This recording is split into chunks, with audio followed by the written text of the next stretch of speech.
You're all set? You're welcome. Yeah. Sooner than later. Always sooner than later. Yeah. I know it gets expensive, but I've learned that you save more money just getting it over with than waiting till it escalates. So sooner than later.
Hi, welcome to My 2 cents.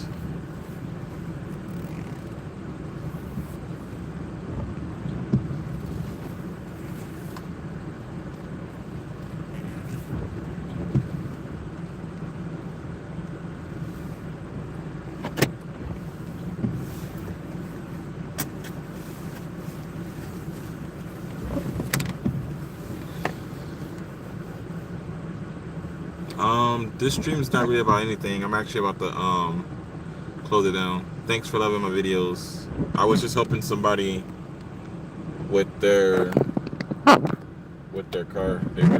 They were stuck, so I was just helping them with their car. So, but it's time for me to start my day. It's about 6 o'clock in the morning in Vancouver, Washington, and 7. And I have the goal that I have today is to finish putting together one of my books because I'm actually a writer. I put I've been writing all my life, and I've been trying to sell my stories and sell my books, but life keeps getting in the way, as you can see. I was even in school for creative writing. I'm trying to learn how to creative write, even though I already have an actual book published and finished, and I'm in college I'm in college to learn how to do this. They're gonna teach me how to do this. It's already done. I've already done it. But because of the way the world is structured, Paul Emerson, I have to go to school to be taught how to do this so I can get a sheet of paper that says that I can do this so that I can start selling these books, because people will think that somehow that paper validates me. So doing it isn't important. Having the paper is important for some reason. I've had this book online for 4 years. It's not polished. It's not perfect, but being in the military and paying child support, I was able to complete it. 2 comic books. The first comic is Project Bullet, and then the second comic. Where's the cover for? I must have put it. The first comic is Project Bullet. Here's the got his mother and all of that information. Here's Quadrillion, the first actual page, and then the second comic is Quadrillion Marie,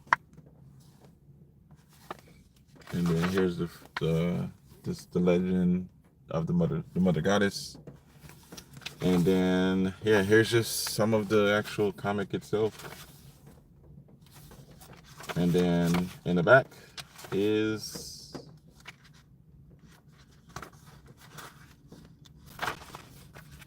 the where is it?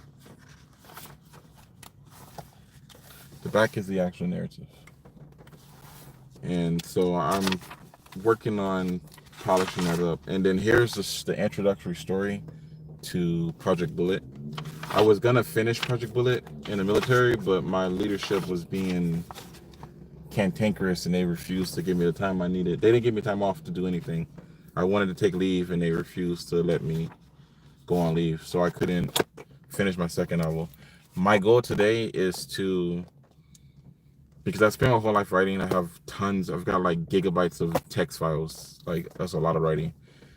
My plan is to start organizing my books, putting them into novel form, get away from the visual aspect because I'm not a visual person, and start producing the novels and selling the novels. I'll start selling the novels at like $9.99. Hopefully I can finish a novel every week. That's gonna be my goal, because I already have so much stuff developed and so much information already written. And with large language models, I'm not gonna use AI to write my novels, but I can use AI to streamline the process to make it faster. So I think that I should be able to get to at least a novel every month. And then I'm gonna just start selling them on the street. I'm just gonna live my dream. Like, I wanted to go to school for electrical engineering. They didn't give me electrical engineering when I was a kid because nobody listens to kids. I explained my case as a mature young adult. They didn't listen to me. Now here I am at 42, and I can't do the things that I want to do with my life because I keep having the adversities of the people around me telling me that, oh, you should do this, or you should settle for that, or I'm not interested, even to the point of my wife. Like, I got married, I told her everything. I did everything that is said that we're supposed to do. Everything that men are supposed to do, I did it. I was honest, I was genuine, I was upfront, I didn't lie, I didn't exaggerate. And then she's like, well, I don't understand. Why you want to be a writer? Why do you want this? Why you want that? You need to go back to school. You need this, you need that. Just a lot of unnecessary oppositional energy for no reason whatsoever. The real reason is because she has her own plan and her own goals and her own ambitions. And when I explained to her what I was trying to do, instead of her wanting to be a wife and complement that direction and that energy and that drive, she just did what people always do, just ignored it like it's noise. You don't really mean any of that stuff. You're not really serious. You're just gonna change your mind later. It's like, no, I've been wanting to do this forever. And now I'm in my 40s, why would I change my mind? Like, I wanted to get married at 19. I didn't want to get a girl pregnant and have to pay child support. When me and my daughter's mother was having conversations about relationships, there was never a conversation had with her where she was like, so, Paul, how do you feel about, getting me pregnant, me abandoning you, taking your child and forcing you to pay child support? Oh, and you won't be able to have any kind of a relationship with your child whatsoever. That does sound like something you want to do. Get garnished for the next 18 years of your life and have to, pay me money for a child that you will never have a chance to have a relationship with. That wasn't the conversation me and her had. We were having genuine, decent conversations. Where should we live? Well, where do you want to go? What do you like? What are your likes? What are your dislikes? You know, where do you want to be in 5 years? My daughter's mother wanted to go to college, and I told her, I said, I'll I'll put you through college. I'll pay for you to go to college first, and then once you're done going to college, you know, after you have kids and everything, then I can go, and then that will work. Like as a long-term strategy, that would work. And in the back of her head, she's rolling her eyes like, that's not even my plan. My plan is to just to get pregnant and then abandon you and force you to pay child support. So, you know, you're not going to be able to do any of the stuff that you're trying to do because I have other plans for you. You know, so 18 years of that, I still want to be a husband. I still want to have kids. I still want to start a family. So I got married. And my wife is like, she has the same oppositional energy. Like, what am I supposed to do? Like, at some point, what is a guy supposed to do? What is men supposed to do in this world? And unfortunately, society has a game rigged to where women don't have to. They don't necessarily have to. I don't want to say that women have to be in compliance and submit because they don't. They don't have to be in compliance and submit. But society has created a condition to where women don't learn naturally anymore about just being dumb. If you make dumb decisions, you should have negative consequences in your life. And society has basically rewarded women for making dumb decisions in a way that it's more beneficial for them to just make dumb decisions. Like, why wouldn't you just make a bunch of dumb decisions? If you could profit from it, why wouldn't you? Why wouldn't a woman? Because I think that nobody thinks about the fact that if a man gets a woman pregnant, he has to pay child support if he abandons the child. But women have the right to abort a child. So if a woman has the right to abort a child, why doesn't a man have the right to abandon a child? Why can't men just forfeit their right to be financially responsible for children, knowing that women have the option to abort children? And I know you're going to say, well, they made abortion illegal. It hasn't always been illegal. It wasn't, when my daughter's mother got pregnant, it was an option for her to get an abortion. She didn't want to get an abortion. She wanted child support. But it wasn't an option for me to forfeit my right to my financial obligation to my child. And the system wanted me to jump through hoops to pretend that I was worthy of, like, why do I at the like you saw at Full Sail, like, I'm 42. At what point do I stop being a psychotic, crazy monster person because of my skin complexion? Because if it's not my skin complexion, my hair texture, then what is it? What is it about me specifically that I constantly have to prove to everybody else that I am a good person, only for them to say, no, you're not. No, you're not. Like, if I jumped 10 feet in the air and they pulled a red ruler out and measured that my jump was 10 foot, you know what they're going to do? Not believe it. I don't believe any of the evidence. I don't believe any of the physical evidence. I don't believe what I saw. I don't believe what I experienced. You just lied. You're just cheating. You're just exaggerating. I don't believe it.